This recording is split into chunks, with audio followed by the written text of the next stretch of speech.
بسم اللہ الرحمن الرحیم۔ آج کل بعض جوانوں کا یہ سوال ہے کہ بعض خطبہ، ذاکرین، علماء تاجر خون حسین ہیں اور خون حسین سے تجارت کر رہے ہیں۔ یعنی کیا مطلب؟ اس کا مطلب یہ ہے کہ مجالس کا پیسہ لینا ان کے لیے جائز نہیں، یہ خون حسین سے ایک طرح کی تجارت ہے۔ یہ غلط ہے۔ آپ معلوم کریں مراجع سے اور علماء سے جو بیان کیا گیا، کیا مجالس کے پیسہ لینا جائز ہے، کیا نکاح کا پیسہ لینا جائز ہے، اور اس طرح کے دوسرے سوال پیش آتے ہیں۔ اور تمام مراجع کا یہی ہے کہ مجالس کا ہدیہ لینا، پیسہ لینا، اس میں کوئی حرج نہیں ہے۔ خود تاریخ گواہ ہے، امام محمد باقر علیہ السلام، امام جعفر صادق علیہ السلام اور امام علی رضا علیہ السلام اور دیگر ائمہ کی تاریخ کا آپ مطالعہ کریں۔ جب ماہ اذا کا آغاز ہوتا تھا، خطیب آتے تھے، مداح آتے تھے تو ان کی خدمت میں ہدیہ پیش کیا کرتے تھے۔ تاریخ واضح ہے، اس میں کوئی شک نہیں ہے۔ لیکن میرا سوال ان لوگوں سے ہے جو یہ سوال کھڑا کر رہے ہیں کہ تاجر خون حسین سے تجارت کر رہے ہیں۔ وہ ایک بار بولنے سے پہلے سوچیں آپ کس کے لیے یہ لفظ استعمال کر رہے ہیں اور کس کے لیے جملہ استعمال کر رہے ہیں۔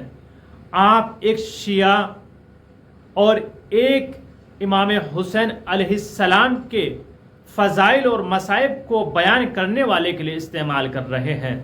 کوئی ہندو مذہب کا تو ہے نہیں جو ممبر حسین پر بیٹھ کر آپ کو مصائب امام حسین علیہ السلام سنا رہا ہے۔ وہ بھی ایک شیعہ ہے، مولا کا چاہنے والا ہے، نام حسین پر گریہ کرنے والا ہے، غم منانے والا ہے۔ آپ کہہ رہے ہیں کہ خون حسین کا تاجر ہے، تجارت کرنے والا ہے۔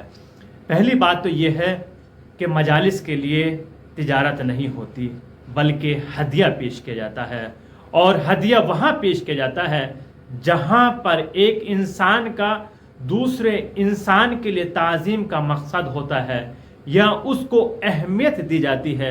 خوش ہونے کے بعد دوسرے انسان کی خدمت میں ہدیہ پیش کیا جاتا ہے، وہاں پر تجارت نہیں ہوتی۔ آپ تجارت کی بحث فقہ میں اگر پڑھیں گے، مطالعہ کریں گے، شہید زین الدین شہید ثانی کی کتاب پڑھیں، لمع، اس میں مطالعہ کریں۔ بحث تجارت کے لغت میں معنی ہے دو طرف سے ہوتا ہے یہ معاملہ۔ تجارت یعنی دونوں طرف سے پائی جاتی ہے، ایک طرف سے جنس چیز دی جاتی ہے اور اس کے عوض میں پیسہ لیا جاتا ہے، اس کو کہا جاتا ہے تجارت، یعنی خرید و فروش، ایک چیز خریدنا، ایک چیز بیچنا، اس کو تجارت کہا جاتا ہے۔ اب مجھے انصاف سے بتائیے یہاں پر کون سی جنس آپ دے رہے ہیں، کون سی شے دے رہے ہیں؟ گیہوں دے رہے ہیں، چاول دے رہے ہیں، کیا ہے جو آپ تجارت کا نام اس کو دے رہے ہیں؟ اور اگر کہہ رہے ہیں کہ آپ اجرت لے رہے ہیں تو اجرت میں بھی فرق ہوتا ہے۔ اجرت کسے کہتے ہیں؟ ایک مزدور جو صبح سے شام تک مزدوری کرتا ہے اور جو اس کو پیسہ ملتا ہے اس کو اجرت کہا جاتا ہے۔ نہ یہاں پر تجارت ہے اور نہ اجرت ہے، بلکہ یہاں پر ہدیہ تقدیم کیا جاتا ہے ایک ذاکر اہل بیت کی خدمت میں۔ اب دوسرا سوال یہ پیدا ہوتا ہے، میرا سوال انہی لوگوں سے ہے جو کہہ رہے ہیں کہ تاجر خون حسین ہیں، خون حسین سے تجارت کر رہے ہیں۔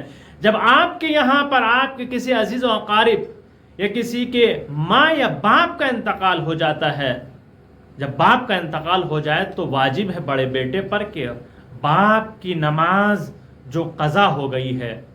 میرا سوال اب ان سے ہے جو بات کر رہے ہیں کہ خون حسین سے تجارت کر رہے ہیں۔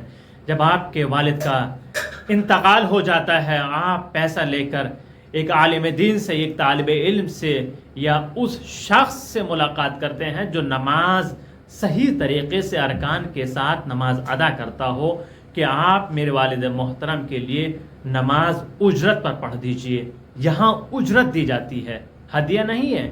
یہاں پر اجرت لفظ استعمال کیا جاتا ہے اور فقہ میں اور مسائل اس کے باقاعدہ موجود ہیں کہ نماز کو اجرت پر پڑھوانا اپنے والد محترم کے لیے، یا جو نماز قضا ہو گئی ہیں جس کی بھی ہو وہ پڑھوا سکتا ہے، اس میں کوئی حرج نہیں ہے۔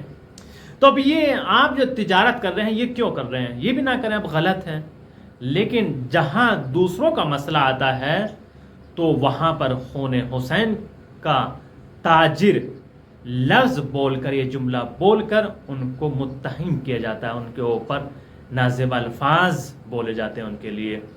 لیکن جب اپنا مسئلہ آتا ہے تو سب چیزیں جائز کر لیتے ہیں ماشاءاللہ۔ ہماری قوم کی ایک، آپ اس کو اچھائی کہیے یا برائی کہیے، وہ یہ ہے کہ ہر قوم میں، ہر مذہب میں، ہر خانوادے میں، ہر فیملی میں ایک عالم، ایک ڈاکٹر ہر جگہ مل جائے گا۔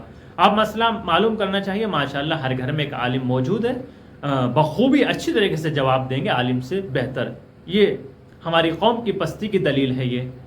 اسی طرح ایک ڈاکٹر، بہرحال یہ مسائل ایسے ہیں، تو یہ چیزیں غلط ہیں جو آپ استعمال کر رہے ہیں ایک عالم دین کے لیے، اس میں کوئی حرج نہیں ہے۔ آپ ایک ذاکر کی خدمت میں ہدیہ تقدیم کر سکتے ہیں، کوئی حرج نہیں ہے۔ ایسے تو نہیں کہ ذاکرین خطبہ خود سے بار بار آپ سے کہہ رہے ہیں کہ نہیں ہمیں اتنا ہدیہ چاہیے اور ہمیں گھر سے لے کر اور منزل مقصود تک آنے کا وسیلہ بھی مہیا کیا جائے۔ یہ کیوں پیش آیا؟ اگر ایک انسان، ایک ذاکر خطیب متدین متقی پرہیزگار انسان ہے، خود چل کر آ جاتا ہے آپ کے وطن مجلس پڑھنے کے لیے، اس کو زیادہ اہمیت نہیں دی جاتی۔ ارے مولانا ہے، جہاں چاہیے بٹھا دیجیے گا، کوئی مشکل نہیں ہے، جیسا چاہیے کوئی مشکل نہیں، جیسا کھانے پینے کے لیے ان کے سامنے پیش کر دیا جائے۔ لیکن جو بعد میں ان کے ساتھ کیا جاتا ہے، مختصر ان کا ہدیہ ان کے سامنے پیش کر دیا گیا، جتنا بھی ہو سکے دے دیا گیا۔ لیکن یہاں پر یہ ہے ہدیہ ایک شان و منزلت کے مطابق دیا جاتا ہے، ایسا نہیں کہ آپ جو چاہیں دے دیں، اتنا ہونا چاہیے کہ اس کی شان کے مطابق وہ ہدیہ ہو۔ بعض جگہ پر ایسے مسائل پیش آتے ہیں، لفافہ رکھ کر دیتے ہیں اور اس میں جو قرار ہوتا ہے یا جو آپ نے کہا ہے وہ نہیں ہوتا ہے، بلکہ اس کا آدھا بھی نہیں ہوتا ہے، 1/4 ہوتا ہے، 1/4 یعنی 1/4 اس کا لفافے میں رکھ کر دیا جاتا ہے، جس کو کہا جاتا ہے ایک عالم دین کو آپ دھوکہ دے رہے ہیں۔ آپ نے ہدیے کے لیے کہا کچھ اور تھا اور بعد میں ہدیہ ان کے لیے کچھ اور دے دیا، تو اس وجہ سے مسائل پیش آئے۔ پھر یہ ذاکر خطبہ کھل کر سامنے آئے کہ نہیں ہمیں اتنا پیسہ چاہیے اور ہم بیٹھ کر سامنے آپ کے گنیں گے، ایسا نہ ہو بعد میں جانے کے بعد لفافے میں دیکھے کچھ اور ہے، جو آپ نے بولا تھا کچھ اور ہے۔ ایک طرح کا ایک طریقے کا فریب، دھوکہ ہے، اور یہ بھی غلط ہے۔ ایک ذاکر، ایک خطیب، ایک عالم دین اس چیز کی مانگ کرے، ڈیمانڈ رکھے ہمیں اتنا پیسہ چاہیے، اتنا ہدیہ چاہیے، مجالس کے لیے تو ہم آئیں گے۔ لیکن مسئلہ یہ ہے عوام بھی ایسے ذاکرین و خطبہ علماء کو بلاتی ہے جو ڈیمانڈ رکھتی ہے، اور پھر بعد میں یہ کہتی ہے کہ یہ علماء تاجر خون حسین ہے۔ آپ ایسے علماء، ایسے ذاکرین، ایسے خطبہ کو کیوں بلاتے ہیں جو اپنی مانگ رکھ رہے ہیں اور مجالس کے لیے ہدیہ معین و مشخص کر رہے ہیں؟ یہ بھی صحیح نہیں ہے۔ لیکن اگر آپ دیکھیں مجالس کے ہدیے کے علاوہ جو دوسری چیزیں ہیں، جیسے فرش ہے اور حسینیہ ہے، تبرک ہے، اس کے بھی پیسے دیے جاتے ہیں، تو وہاں کیا کہیں گے؟ وہاں پر بھی پیسہ نہ دیا جائے؟ تو امام حسین کے نام پر تمام چیزیں فری ہونی چاہیے بغیر ہدیے کے، یہ صحیح رہے گا آپ کے لیے؟ نہیں، غلط ہے۔ اور میں یہاں ایک بات عرض کرنا چاہتا ہوں ان خطبہ سے بھی، ان ذاکرین سے بھی اور علماء سے بھی، جو بعض علماء ہیں وہ یہ خطاب کرتے ہیں کہ یہ تو مجلس جو پڑھتے ہیں پیسوں کے لیے پڑھتے ہیں، تو میری گزارش یہ ہے اپنی قوم اور ملت کے نوجوانوں سے کہ ایسے لوگوں کو دعوت ضرور دی جائے جو سب سے پہلے یہ کہیں کہ یہ علماء، یہ خطیب، یہ ذاکرین صرف پیسوں کے لیے مجلس پڑھتے ہیں۔ جو عالم دین، جو ذاکر، جو خطیب ایسے جملے ممبر سے بولیں، فوراً ممبر کے بعد اس کو کہیے کہ ہمارے یہاں فلاں شہر میں عشرہ برگزار کیا جا رہا ہے، لہٰذا آپ تشریف لائیے، فری میں عشرہ پڑھنا ہے آپ کو۔ یہ لوگ وہ ہیں جو دوسرے لوگوں کو گمراہ کرتے ہیں، عوام میں، قوم میں اختلاف پھیلا رہے ہیں ایسے لوگ۔ چاہے اس میں عالم بڑا ہو، چھوٹا ہو، ذاکر ہو، خطیب ہو، کوئی بھی ہو، اس سے ہماری بحث نہیں. لیکن جو ایسے الفاظ بول رہا ہے کہ یہ صرف مجالس جو پڑھ رہے ہیں پیسوں کے لیے، تو ان کو خود ممبر کے بعد آپ دعوت دیں کہ ہمارے یہاں بھی عشرہ ہے، آپ آئیے اور فری میں امام حسین علیہ السلام کا ذکر کیجئے گا. ایسے لوگ صرف عوام میں، قوم میں اختلاف پھیلا کر چلے جاتے ہیں. انہیں کو آپ دوبارہ دعوت دیں اور ان کو ہدیہ نہ دیا جائے تو آپ کو خود معلوم ہو جائے گا کیا یہ دوبارہ مجلس کے لیے یا عشرے کے لیے آئیں گے یا نہیں. آپ عملی میدان میں آئیے، انہی کو آپ عمل میں لے کر آئیے. آپ جو ممبر سے بول رہے ہیں آئیے ہمارے یہاں مجلس ہے، آپ اس کو عمل میں لا کر دکھائیے، ان کو عشرے پڑھوائیے، فری میں پڑھوائیے گا. تو اس طریقے کی چیزوں سے آپ پرہیز کریں، اور یہ ہدیہ ذاکرین کی خدمت میں تقدیم کرنے میں کوئی حرج نہیں ہے، یہ جائز ہے.